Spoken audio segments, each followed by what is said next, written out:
Yang Napakaganda mga farmers mag-alaga ng stainless Tinanong steel. natin siya kung ang Sa kanyang una ka lang brood gagastos. ay talagang maganda na.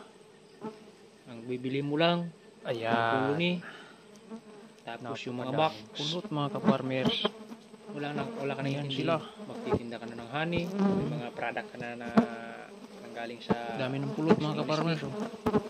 maganda na ng farmers. Dadagdagan ko ho ng box para Pangalawa nito mga ka-farmers, kung masipag kang magtanim, lumaki palalo yung brood nila. kagaya ng kalamansi, saging, Pangalawang okra, kung box ano pang na mga halaman na namumulaklak, mga sitaw, lilipat.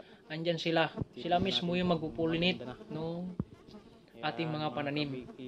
Parang sila mismo yung organo para mabuo yung mga bunga, bulaklak nila para mailipat dun sa kabilang babaeng bulaklak, kakain dun sa lalaking bulaklak, lilipat dun sa Nililipat na mga babaeng farmers. bulaklak. Yun ang ginagawa nila. Lilipat Kung na saan sila lilipat. ano na. Kaya po yung mga ano natin, sila na mismo yung nagpupulinate ng ating mga pananim.